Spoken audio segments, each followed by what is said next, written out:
महाशमशान के डोम राजा को आया अयोध्या से बुलावा। रामलला की प्राण प्रतिष्ठा में जाएगा डोम राजा परिवार। राम मंदिर आंदोलन से डोम राजा परिवार का है खास रिश्ता।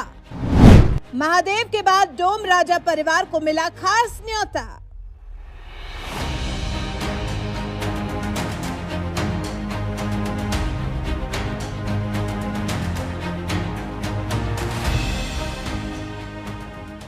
अयोध्या में बन रहे भव्य राम मंदिर में भगवान श्री राम जी 22 जनवरी को विराजमान होने जा रहे हैं। सैकड़ों साल बाद आए इस ऐतिहासिक पल का गवाह भला कौन नहीं बनना चाहेगा, लेकिन अयोध्या नगरी में हर किसी का आना संभव नहीं है।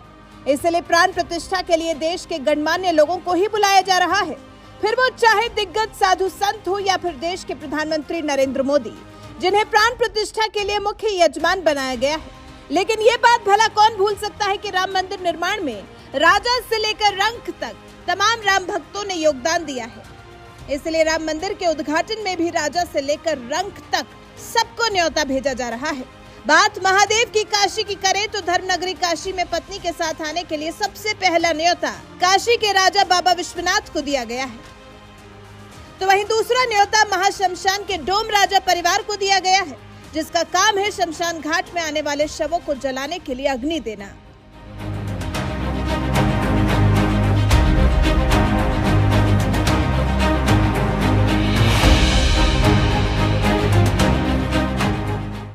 शमशान घाट पर चिता जलाने का काम करने वाले डोम राजा परिवार का राम मंदिर आंदोलन से भी खास रिश्ता रहा है। साल 1994 में राम जन्मभूमि आंदोलन के लिए जब काशी में धर्म संसद रखी गई थी, इसी दौरान काशी आए पूज्य साधु संतों ने डोम राजा परिवार के घर भोजन भी किया था।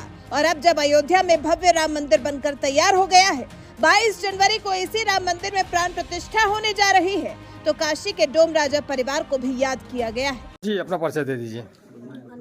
मेरा नाम अनिल चौधरी है। अनिल जी, आज आपको किस लिए निमंत्रण पत्र मिला है? हमको राम मंदिर दर्शन के लिए निमंत्रण मिला है। अच्छा, कितनी खुशी है? कितनी खुशी है कि पहला जो आप डोम राजा का परिवार है जिसे ये निमंत्रण मिला है? कितनी खुशी है? हमको बहुत खुशी है, जो हमारा सौभाग्य है कि हम लोगों को, हमारे परिवार को ये दर्शन करने का मौका मिला है। जी, किसको आभार जताना चाहेंगे? हम मोदी जी को आभार जताना चाहते हैं, जी, जिनके जरिए हमको ये सब अवसर मिल रहा है। इस परिवार को न्योता देने के लिए विश्व हिंदू परिषद और राष्ट्रीय स्वयंसेवक संघ यानी आरएसएस की ओर से एक टीम खुद उनके घर गई। इस टीम में स्वामी जितेंद्रानंद सरस्वती भी शामिल थे, जिन्होंने खुद अपने हाथों से डोम राजा परिवार को प्राण प्रतिष्ठा के लिए न्योता दिया।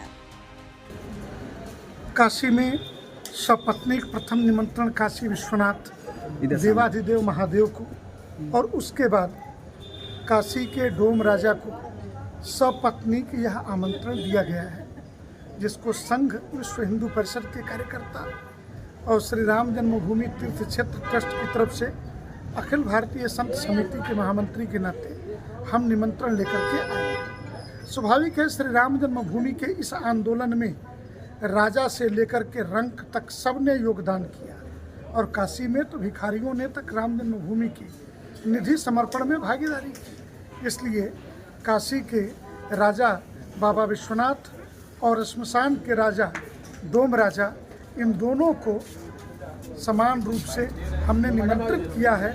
इस इतिहास का क्षण बनने के लिए 495 वर्षों के संघर्ष के समापन की वेला में इस क्षण पर सबको आमंत्रण दिया। राम मंदिर के प्राण प्रतिष्ठा समारोह में बुलाए गए काशी के डोम राजा को भी वही स्थान और सम्मान दिया जाएगा जो बाकी मेहमानों को दिया जाएगा, क्योंकि डोम राजा को भी विशिष्ट अतिथि के रूप में न्योता दिया गया है। पूरे देश में डोम राजा परिवार ही ऐसा है जिसे पत्नी के साथ आने के लिए पहला न्योता दिया गया है। क्या भूमिका होने वाली है वहाँ पर?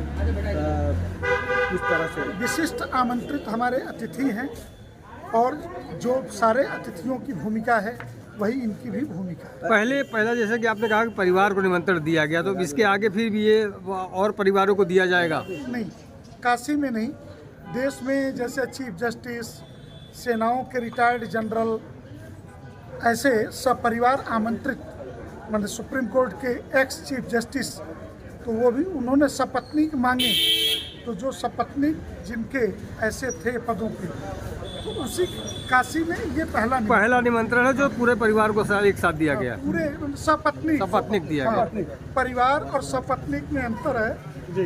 गुरु जी, श्री राम धर्मनगरी काशी के महाशमशान घाट पर शवों का दाह संस्कार करने वाले डोम राजा परिवार को भी खास तौर पर प्राण प्रतिष्ठा समारोह में बुलाया गया है। इस परिवार के इतिहास के बारे में बात करें तो डोम राजा परिवार का इतिहास उतना ही पुराना है जितना पुराना काशी का इतिहास है। पीढ़ियों से ये मान्यता रही है कि मोक्षदायिनी मां गंगा के तट पर स्थित मोक्ष नगरी काशी में तब तक मोक्ष नहीं मिलता है जब तक चिता के लिए डोम परिवार की ओर से अग्नि नहीं मिल जाती। इसी से समझ लीजिए काशी के राजा बाबा विश्वनाथ के बाद शमशान के राजा डोम का इस धर्मनगरी में कितना मान सम्मान है। निचले तबके से आने के बावजूद डोम राजा परिवार को बड़ा ओहदा मिला हुआ है।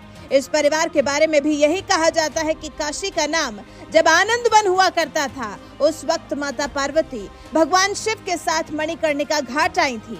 यहीं पर माता पार्वती का कुंडल मिल गया था जो कालू डोम को मिला था। शिव के क्रोध से जब कालू डोम ने माता पार्वती का कुंडल वापस कर दिया तो भोलेनाथ ने उन्हें महाशमशान का राजा बना दिया। मोदी ने भी डोम राजा परिवार को दिया सम्मान। देश के प्रधानमंत्री नरेंद्र मोदी इसी काशी से साल 2014 से ही सांसद हैं। दूसरी बार साल 2019 में जब उन्होंने इसी काशी से चुनाव लड़ा था तो डोम राजा जगदीश चौधरी को भी अपना प्रस्तावक बनाया था। इतना ही नहीं, मोदी राज में ही डोम राजा जगदीश चौधरी को देश के चौथे सबसे बड़े नागरिक सम्मान पद्मश्री से नवाजा था। ये सबूत है कि काशी के सांसद नरेंद्र मोदी ने भी डोम राजा परिवार को पूरा सम्मान दिया। हालांकि कोरोना के दौरान साल 2020 में उनका निधन हो गया, लेकिन इसके बावजूद डोम राजा परिवार को न तो मोदी सरकार भूली है और न ही राम मंदिर ट्रस्ट। राम मंदिर में होने जा रही प्राण प्रतिष्ठा समारोह के लिए डोम राजा परिवार को भी न्योता भेजा गया है। इस समारोह में दिवंगत डोम राजा जगदीश चौधरी के बेटे अनिल चौधरी और उनकी पत्नी सपना चौधरी शामिल हो सकती हैं। बहरहाल काशी के इतिहास में इतना बड़ा ओहदा रखने वाले डोम राजा परिवार को भी जिस तरह से प्राण प्रतिष्ठा में बुलाया गया है, इस पर आपका क्या कुछ